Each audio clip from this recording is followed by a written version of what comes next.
It speaks to one of Trump's best issues, right? The idea Alcatraz, you think law and order, you think Donald Trump. I mean, look here. All right, net approval rating handling crime.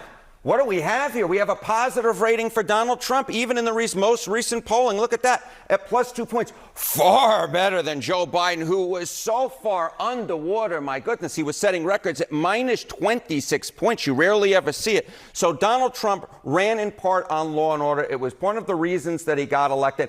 And at this particular point, Americans like what they're hearing from him on the issue of crime. And you see this right here with a plus 2 net approval rating, far better than Joe Biden left office with back in 2024. How does this then compare to how people viewed it in the first term? Yeah, so this is another interesting thing, right? We compared Donald Trump's first term to now his second term. And what do we see here?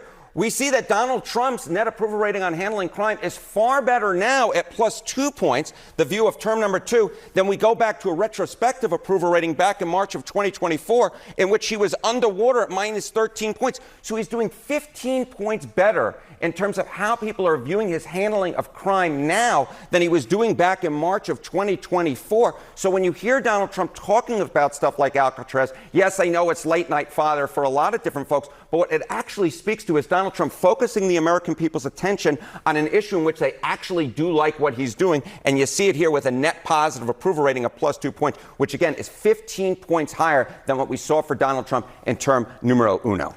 What about just how worried people are actually about crime, about this exact issue? Yeah, exactly right, Kate. So, we think about crime and we say, okay, it's one thing how they're viewing Trump, but are their views of overall crime changing as Donald Trump gets into the White House?